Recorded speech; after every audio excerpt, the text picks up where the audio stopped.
Hello दोस्तों, मेरा नाम है अभिषेक मिश्रा। आज हम बात करेंगे mutual fund distributor certification examination के चैप्टर 9 के बारे में, जो कि इन्वेस्टर सर्विसेज के अराउंड है।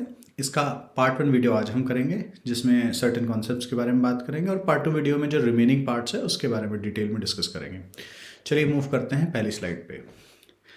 सबसे पहले आता है एनएफओ प्रोसेस। तो एनएफओ क्या है? Basically new fund offer. जैसे आपने सुना हो, शेयर मार्केट में जब भी कोई स्टॉक पहली बार लिस्ट होता है तो प्राइमरी मार्केट में उसको ला के एज अ आईपीओ के थ्रू, इनिशियल पब्लिक ऑफरिंग के थ्रू उसको फर्स्ट टाइम लिस्ट किया जाता है।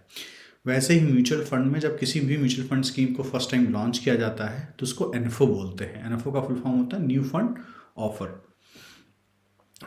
किसी भी पर्टिकुलर स्कीम कैटेगरी में जब भी एएमसी डिसाइड करती है कि हमको ये पर्टिकुलर स्कीम में इस तरह का फंड लॉन्च करना है, ये स्कीम लॉन्च करनी है, तो बेसिकली दो बहुत इंपॉर्टेंट रोल्स होते हैं एएमसी में। एक होता है सीआईओ का, जिसको चीफ इन्वेस्टमेंट ऑफिसर बोलते हैं, जो इन्वेस्टमेंट ऑब्जेक्टिव्स के हिसाब से, और चीफ मार्केटिंग ऑफिसर, जो उस पर्टिकुलर इन्वेस्टमेंट ऑब्जेक्टिव के लिए कितना बड़ा मार्केट है, वेदर इसकी एक्सेप्टेबिलिटी है कि नहीं है, या इसकी यूटिलिटी है कि नहीं है। यह हर एएमसी का अपना अलग रीजनिंग हो सकती है, बट सीआईओ और सीएमओ के इनपुट के बेसिस पे एएमसी डिसाइड करती है कि उनको कौन सी स्कीम मार्केट में फर्स्ट टाइम के लिए ले जानी है और फिर इसको फर्दर ओपन रखना है, अगर ओपन एंडेड स्कीम हुई तो।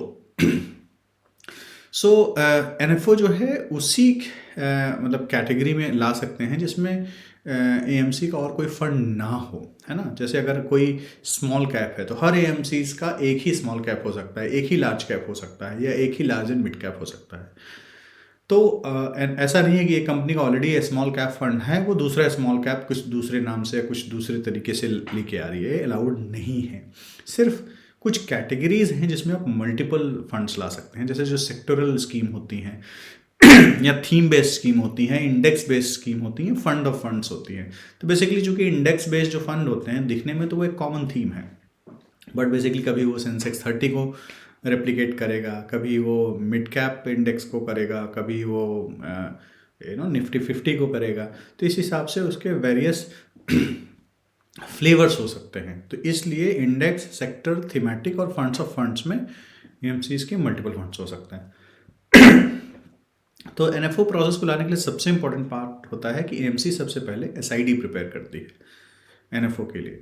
फिर उस एसआईडी को ट्रस्टीज को अप्रूव करना होता है, एएमसी के जो बोर्ड ऑफ डायरेक्टर्स होते हैं उनको अप्रूव करना होता है। फिर इसको फाइल किया जाता है सेबी के पास। सेबी एज सच इसमें अप्रूवल नहीं देता है, अपने कुछ ऑब्जर्वेशंस देता है। तो उन ऑब्जर्वेशन को इंक्लूड करके फिर ये ट्रस्टी को दिया जाता है, और ट्रस्टी के अप्रूवल के बाद इसको मार्केट में इशू किया जा सकता है। फिर एएमसी डिसाइड करती है कि इसका सही टाइम क्या है इस एनएफओ को मार्केट में लाने का, कीपिंग इन मार्केट कंडीशंस। क्या होता है, कभी मार्केट कंडीशंस बहुत अच्छी नहीं है ना।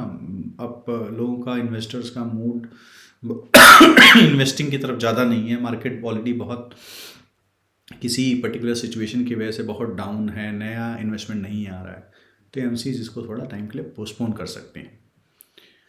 फिर एक बार वो टाइम टेबल पे डिसाइड कर लेती हैं, फिर इसका एडवर्टाइजिंग और पब्लिक रिलेशंस के जो कैंपेन होती है उनको लॉन्च करती है। फिर वेरियस जो इंटरमीडियरीज होते हैं, डिस्ट्रीब्यूटर होते हैं, या जो लोग इसको मार्केट करेंगे, उनको फेमिलियर कराती है इसके फीचर्स के बारे में, इसके बेनिफिट क्या है इन्वेस्टर्स को। और फाइनली इसके लिए स्कीम डॉक्यूमेंट्स और एप्लीकेशन फॉर्म्स को डिस्ट्रीब्यूट किया जाता है और एनएफओ को ओपन किया जाता है। उस एनएफओ पीरियड में लोग इसके लिए इन्वेस्टमेंट के लिए अप्लाई कर सकते हैं। फिर एनएफओ की एक ओपन डेट थी, क्लोज डेट होती है। ओपन डेट मतलब आज इस पर्टिकुलर डेट से लेके एनएफओ क्लोज डेट तक इन्वेस्टर इसमें इन्वेस्ट कर सकते हैं।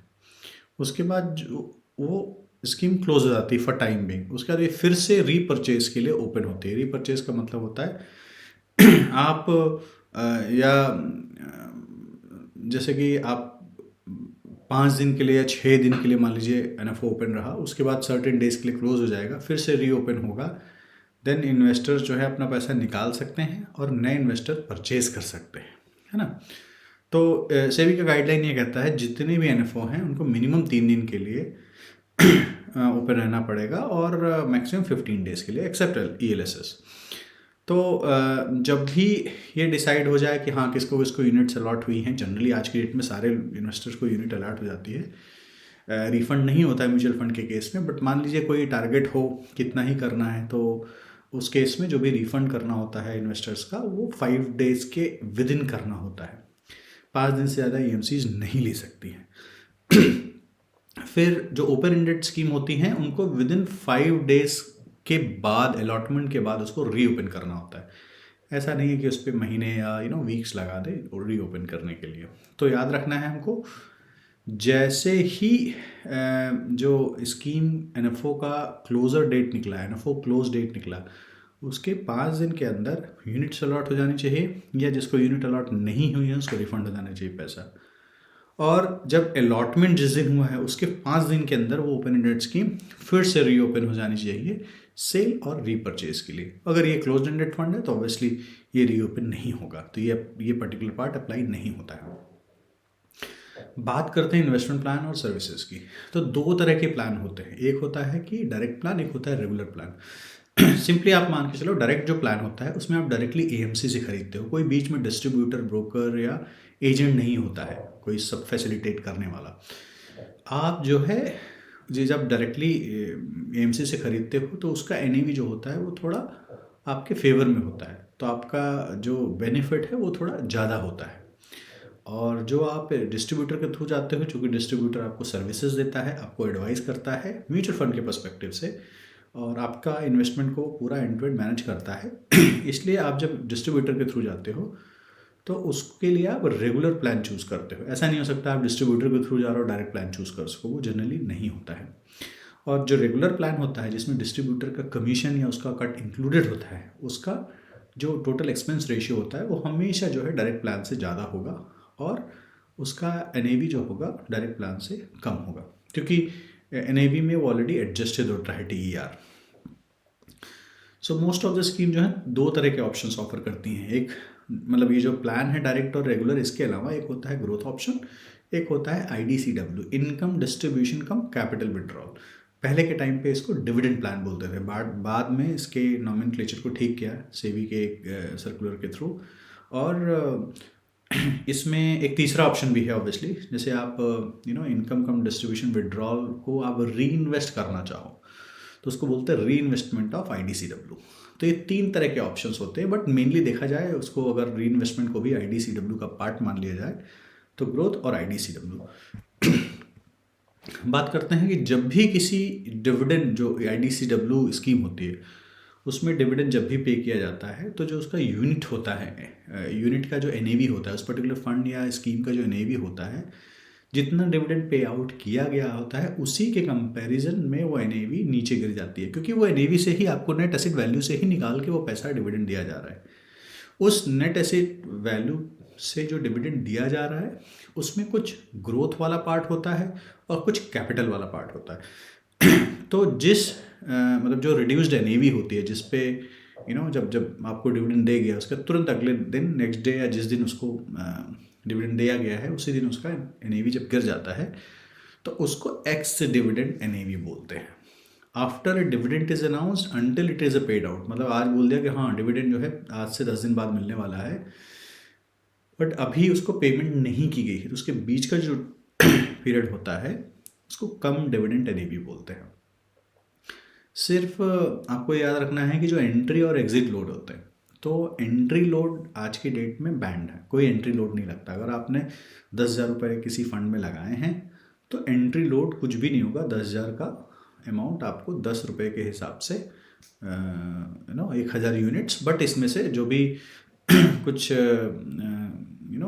मान लीजिए, अगर एंट्री और एग्जिट लोड के पर्सपेक्टिव से बता रहा हूँ कि मान लीजिए कोई खर्चे होते हैं जो इंक्लूड किए जा सकते हैं, उसको हटाने के बाद वो पूरी यूनिट असाइन हो जाती है। अगर NFO एप्लीकेशन किसी वजह से, मान लीजिए कोई एरर है एप्लीकेशन में, कोई प्रॉब्लमेटिक चीज़ है, या मान लीजिए आपके जो आपने चेक दिया था वही क्लियर आउट नहीं हुआ, तो जो भी NFO एप्लीकेशन रिजेक्ट होती है उसका पूरा amount within 5 days of closure of NFO date आपको रिफंड करना होता है। AMCs को रिफंड करना होता है क्लाइंट के अकाउंट में या इन्वेस्टर के अकाउंट में।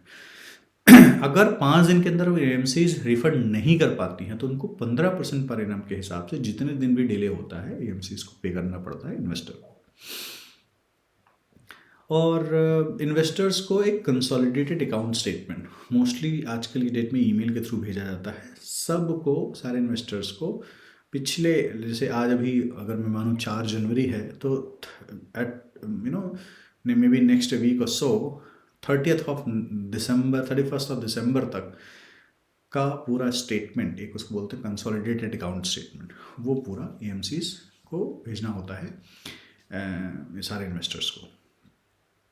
अगर मान लीजिए कि कोई ट्रांजैक्शन नहीं है इन 6 मंथ उसके पीरियड में, तो जो कंसोलिडेटेड अकाउंट स्टेटमेंट है वो एवरी 6 मंथ पीरियड में भेजा जाएगा। और म्यूचुअल फंड में इन्वेस्टर्स कौन कौन हो सकते हैं? कोई भी resident Indian above age of 18, minors होते हैं बट उनको उनके साथ गार्जियन को अप्लीकेशन देना पड़ता है।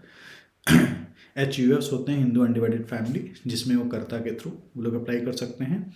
नॉन रेजिडेंट इंडियंस और पर्सन ऑफ इंडियन ओरिजिन। तो नॉन रेजिडेंट इंडियन में बेसिकली आपके जो इंडियन सिटीजन भी होते हैं, बाहर किसी जॉब से या काम से गए होते हैं, वो इंक्लूडेड होते हैं। और बाहर के जो सिटीजन जो मतलब दूसरे कंट्री के सिटीजनशिप ले चुके होते हैं वो भी एनआरआईज में इंक्लूड होते हैं। और जो PIOs होते हैं बेसिकली ये बाहर के ही सिटीजन हैं जो इंडियन ओरिजिन के रहे हैं या बाहर रह रहे हैं भी, रेजिडेंट अब्रॉड है, ये लोग भी क्वालिफाइड है म्यूचुअल फंड में इन्वेस्टमेंट के लिए। और फॉरेन इन्वेस्टर भी है, they are also allowed to act as a investor, as a qualified foreign investors, इनको QFIs बोलता है। तो ये सारी कैटेगरीज अलाउड होती हैं पार्टिसिपेशन के लिए। अब आते हैं म्यूचुअल फंड इन्वेस्टर्स में जो नॉन इंडिविजुअल की कैटेगरी है इन्वेस्टर्स की, कौन कौन आती हैं। जितनी तरह की भी कैटेगरी हैं, कंपनीज़ हैं, कॉरपोरेट बॉडीज़ हैं, कोऑपरेटिव सोसाइटीज़ हैं, चैरिटेबल ट्रस्ट है, प्राइवेट ट्रस्ट है, पार्टनरशिप फर्म्स है, या बैंक्स हो गए, इवन दूसरे म्यूचुअल फंड्स हो गए, है ना, वो भी एक म्यूचुअल फंड दूसरे म्यूचुअल फंड में इन्वेस्ट कर सकता है। फिर जितनी पैरामिलिट्री फोर्सेस हैं, आर्मी, नेवी, एयरफोर्स, और जितने भी इंस्टीट्यूशंस ये भी कर सकते हैं, यूनिवर्सिटीज़ कर सकती हैं, FPIs कर सकते हैं। फिर जब आप म्यूचुअल फंड में एप्लीकेशन फिल करते हो तो आपको सर्टेन इन्फॉर्मेशन देनी पड़ती है। जैसे डायरेक्ट प्लान ले रहे हो कि रेगुलर प्लान ले रहे हो, यूनिट होल्डर का इन्फॉर्मेशन देना होता है। Minor as a unit holder है तो उसके अराउंड सर्टेन डिटेल देनी पड़ती है। जब पावर ऑफ अटॉर्नी होता है एज ए यूनिट होल्डर तो उसका अलग इन्फॉर्मेशन होता है।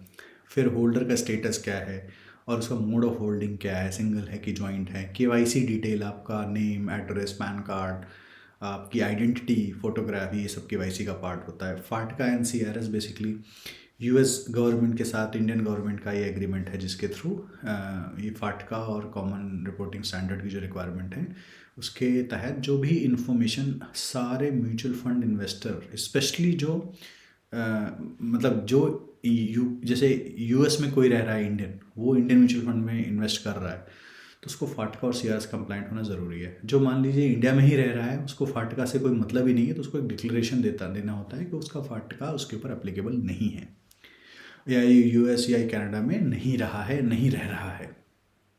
फिर बैंक डिटेल्स और इन्वेस्टमेंट डिटेल्स और पेमेंट डिटेल्स, ये सारी डिटेल, और यूनिट होल्डिंग ऑप्शंस, नॉमिनेशन कौन कौन कर सकता है। आपको याद रखना है नॉमिनेशन 3 नॉमिनीज हो सकते हैं और तीनों नॉमिनीज का जो मैक्सिमम शेयर है वो 100% ही होगा, तो सम तीनों का 100 होना चाहिए। और अगर नॉमिनेशन में आपने परसेंटेज डिफाइन नहीं किया है तो जितने भी नॉमिनीज होते हैं इक्वली उनको माना जाता है कि नॉमिनी है। तो मान लीजिए 2 हैं तो 50% होल्डिंग हो जाएगी, 3 हैं तो 33.33 करके ऐसे तीनों की हो जाएगी।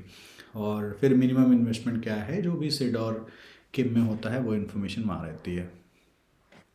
आते हैं फाटका, मैंने ऑलरेडी इसके बारे में बात किया। तो फाटका क्या है? Foreign account tax compliance act और कॉमन रिपोर्टिंग स्टैंडर्ड जो है CRS है। इसके तहत सर्टेन इन्फॉर्मेशन जो है म्यूचुअल फंड्स को देनी पड़ती है, म्यूचुअल फंड को सारे इन्वेस्टर्स को देनी पड़ती हैं, स्पेशली वो एप्लीकेंट जिनका country of birth, citizenship, nationality, tax residency other than India हो, है ना। तो इसमें मेन 2 डिटेल देनी पड़ती है, वो है आपका प्लेस ऑफ बर्थ और country of birth, country of citizenship और नेशनैलिटी। इसके अलावा और अगर आप किसी दूसरे कंट्री के टैक्स रेजिडेंट हैं तो उस वहाँ का जो भी एसोसिएटेड टैक्स ID क्या है ना। तो जैसे US में SSN नंबर होता है, और जैसे UK में नेशनल इंश्योरेंस नंबर होता है। तो ये जो टैक्स ID नंबर्स होते हैं ये आपको फाटका में मेंशन करने पड़ते हैं। फिर एक और कॉन्सेप्ट है टू फैक्टर ऑथेंटिकेशन। तो बेसिकली क्या है, जब आप जैसे आप लॉगिन करते हो, है ना, तो लॉगिन में आपने यूज़र आईडी और पासवर्ड डाला, लॉगिन किया, आप सारे ट्रांजैक्शन कर लो, तो इसमें फ्रॉड ना हो, थोड़ा जो भी राइट पर्सन है वही उसको कर रहा है, इसके लिए टू फैक्टर ऑथेंटिकेशन लगाया गया है। इसका मतलब क्या है कि आप सिर्फ यूज़र आईडी पासवर्ड से नहीं, आपको एक ओटीपी का मेथड रखना पड़ेगा, चाहे वो फ़ोन पे हो चाहे वो ईमेल पे हो। तो जब भी आप मान लीजिए एएमसी की वेबसाइट पे लॉगिन करते हो, आप ट्रांजैक्शन कर रहे हो, तो लॉगिन करने के टाइम आपने यूज़र आईडी पासवर्ड डाला, बट जब आप कुछ परचेज करने जा रहे हो तो एएमसी के लिए मैंडेटरी है कि टू फैक्टर ऑथेंटिकेशन को वो प्रोसेस करें। उसमें बेसिकली एक फैक्टर तो हो गया कि उन्होंने लॉगिन पासवर्ड के थ्रू गए हैं, दूसरा फैक्टर क्या हो गया कि उनको ओटीपी डालना पड़ रहा है। इससे क्या होता है, कस्टमर के इंटरेस्ट को सेफगार्ड करने के लिए इस तरह के रूल्स सेबी ने बनाए हैं। फिर बात करते हैं national automatic clearing house, NACH, इसको नैच बोलते हैं। नैच बेसिकली सेंट्रलाइज क्लियरिंग सिस्टम है जो कि NPCI ने लॉन्च किया हुआ है। इसका काम है, इंडिया में पहले ECS होता था, इलेक्ट्रॉनिक क्लियरिंग सर्विसेज, है ना, तो नैच का काम है ECS को रिप्लेस करना, और जो मल्टीपल ECS सर्विसेज होती थी फॉर सर्टेन इन्वेस्टर्स, उसको कंसोलिडेट करना, है ना। और ये वेब बेस्ड सोल्यूशन है बैंक्स के लिए, FIs के लिए, फाइनेंशियल इंस्टीट्यूशन के लिए, corporate, government, to facilitate interbank high volume electronic transaction that are repetitive and periodic। जैसे आप सिप करते हो, सिप में क्या होता है, आपके हर महीने आपके अकाउंट से पैसा जाना है, तो आप नैच का एक फॉर्म फिल करके सबमिट कर दोगे तो ऑटोमेटिकली आपके अकाउंट से पैसा वहाँ जाता रहेगा। और बेसिकली इसको ECS की जगह पे लाया गया है सो दैट ये इसका सेटलमेंट जो है और जो रिटर्न प्रोसेसिंग है वो फास्टर हो।